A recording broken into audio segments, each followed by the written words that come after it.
Olá e bem-vindos! Hoje a gente vai fazer uma análise a fundo de um livro que, olha, é quase um rito de passagem para qualquer universitário no Brasil. Com certeza. Metodologia do Trabalho Científico, do Antônio Joaquim Severino. E que todo mundo acha que é só sobre regras da BNT, né? É. Aquela coisa meio chata. Exato. Mas a nossa missão aqui é bem diferente. É tipo desvendar por que esse livro é, na verdade, um manual para a gente aprender a aprender de um jeito diferente. É uma missão importante, porque, vamos ser sinceros, a maioria das pessoas entra na faculdade com um objetivo muito claro, muito prático. Conseguir um diploma e uma profissão. Exato. E o Severino já começa meio que jogando um balde de água fria nisso. Ele diz que essa formação profissional é só uma parte da história. Um terço, na verdade. É aí que a coisa fica interessante. Ele fala de uma tríplice missão da universidade. A primeira, ok, é essa que todo mundo busca, a habilitação profissional. As competências técnicas da sua área, né? Isso. Mas e as outras duas? Porque são elas que, segundo o livro, fazem toda a diferença. Então, a segunda missão é a formação científica. E olha, não é sobre transformar todo mundo em cientista de jaleco. Certo. É sobre dar a qualquer profissional, seja um advogado, um engenheiro, um designer, a capacidade de pensar com um método, de investigar e questionar as verdades da própria área. É dominar o processo, o como o conhecimento é produzido ali.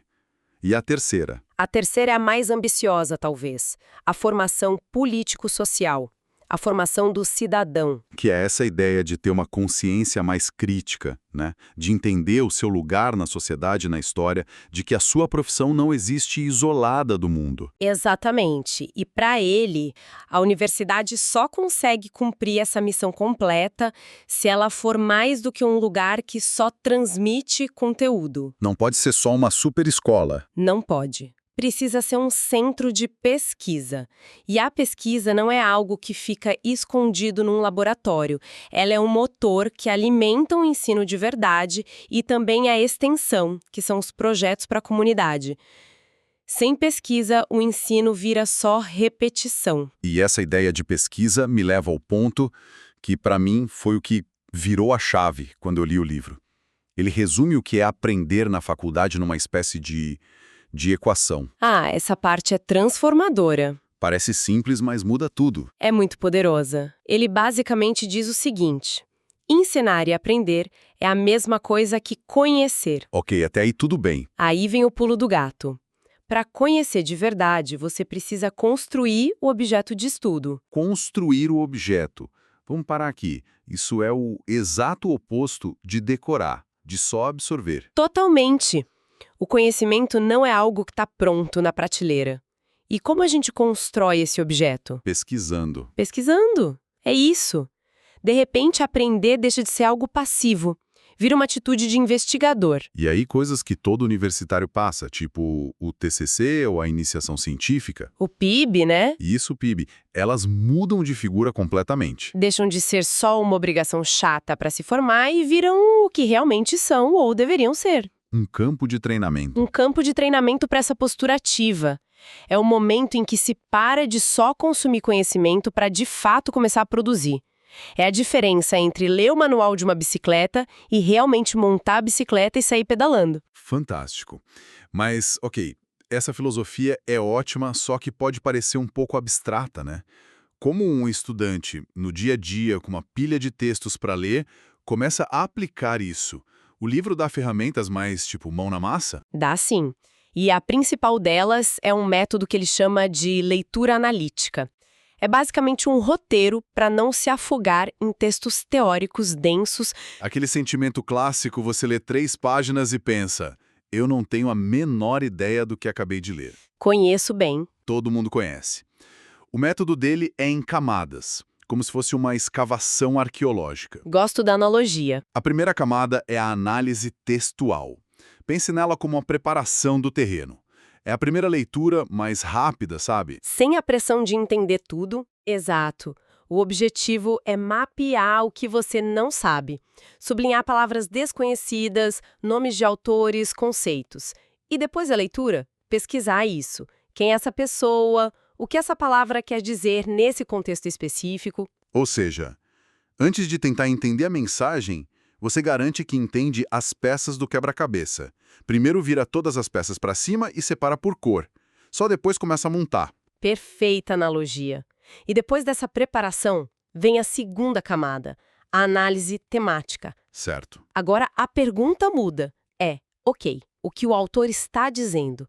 O foco é achar o tema, o problema que ele quer resolver e, o mais importante, a tese.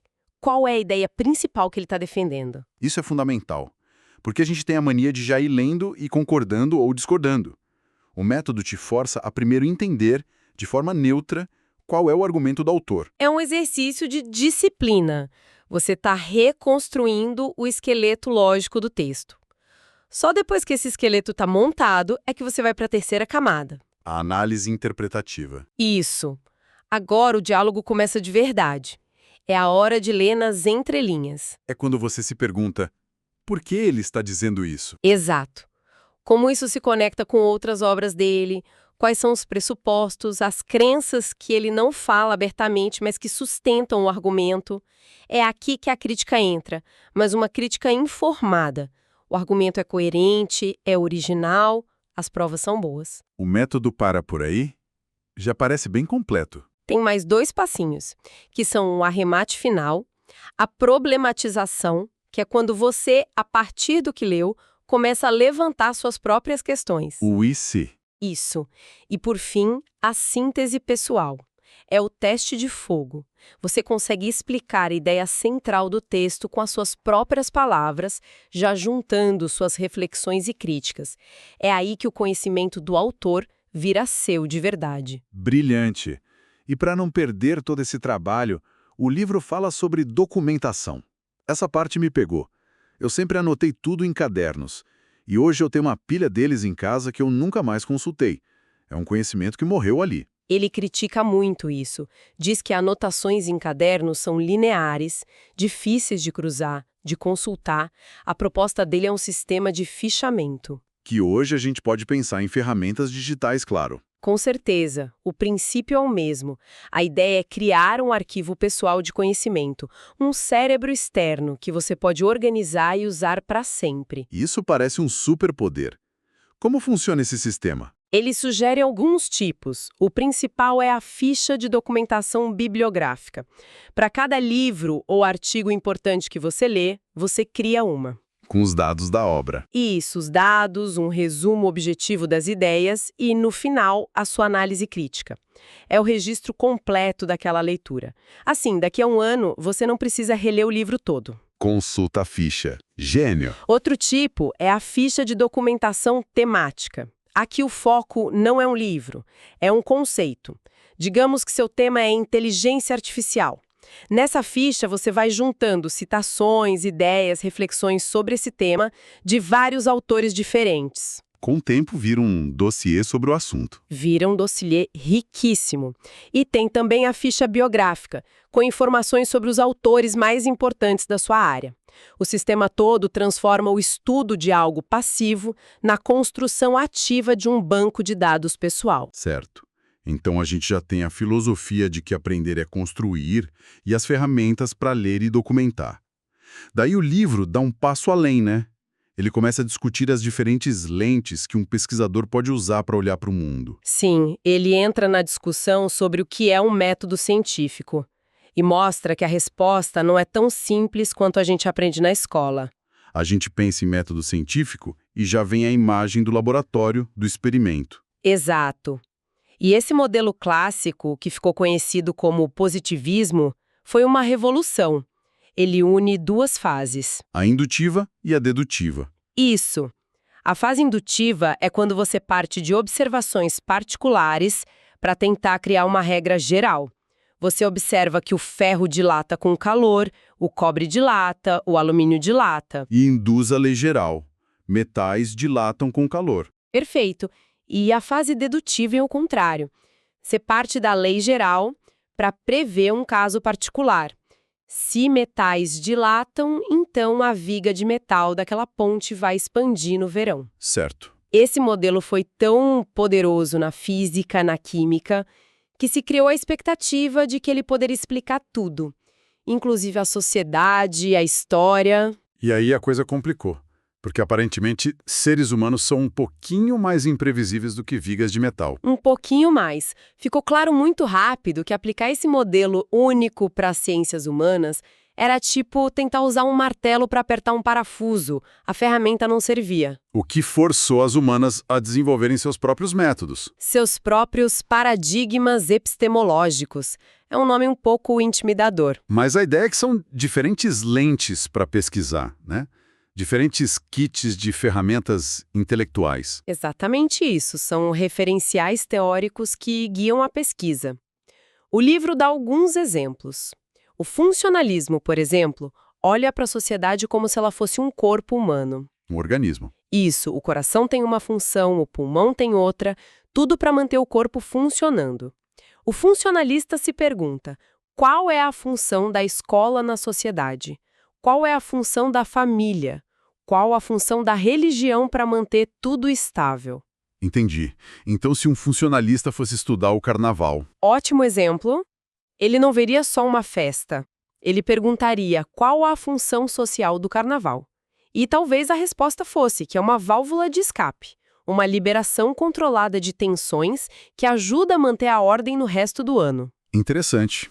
É uma lente. E o estruturalismo parece ser bem diferente. Muito diferente. O estruturalista não quer saber da função. Ele quer saber das regras ocultas, das estruturas invisíveis que organizam a vida social. A grande inspiração é a linguagem. Como assim? Ninguém inventou as regras da gramática do português, mas todos nós as usamos para nos comunicar. Elas são uma estrutura que já estava aí antes da gente. Então, para o estruturalismo, existem gramáticas sociais que funcionam por baixo dos panos, mesmo que a gente não perceba. Exatamente. É como olhar para um jogo de xadrez. O que importa não é tanto a jogada individual, mas as regras do jogo que permitem que aquela jogada exista. O estruturalismo busca essas regras nos mitos, na cultura, nas relações sociais. Ok. Então temos a lente da função e a das regras ocultas. O livro cita outras. Cita sim. Tem um grupo super importante que inclui a fenomenologia e a hermenêutica. A premissa delas é radicalmente diferente. Para elas, a realidade humana não é um objeto a ser explicado. A realidade humana é, antes de tudo, sentido e interpretação. Ah, então o foco muda de explicar por quê para compreender como. Perfeito. O pesquisador aqui não quer achar uma lei universal sobre amizade. Ele quer compreender o significado que a experiência de ter um amigo tem para um grupo específico de pessoas. O foco é a experiência subjetiva. Todo conhecimento é visto como uma interpretação. E por último, ele fala da dialética. Essa é bem famosa, mas nem sempre bem compreendida. A dialética vê a realidade não como algo estável, mas como um processo. Um processo histórico que se move por contradições, por conflitos. A sociedade não é um corpo em harmonia, como para o funcionalista. É uma arena de tensões. E o conhecimento, nesse caso, nunca é neutro. Nunca. Ele está sempre ligado à prática social, à ação e, muitas vezes, à busca por transformar essa realidade. O que fica muito claro com tudo isso é que a escolha do método não é só um detalhe técnico. De forma alguma. E essa é a grande lição dessa parte do livro. Não existe o método científico universal. O que precisa existir é coerência. A sua pergunta, a natureza do seu objeto e a lente que você escolhe precisam estar alinhadas. Você não estuda um poema com as mesmas ferramentas que mede a dilatação de um metal. Então, no fim das contas, quando a gente fecha o livro, qual é a grande mensagem? Porque fica óbvio que metodologia do trabalho científico é muito, mas muito mais do que um manual de ABNT. Sem dúvida. Eu diria que é uma filosofia de aprendizado disfarçada de manual técnico. A mensagem do Severino é que todas essas técnicas, a leitura, o fichamento, a escolha de um paradigma, elas não são o objetivo final. São ferramentas. Exatamente, são ferramentas para um objetivo muito maior.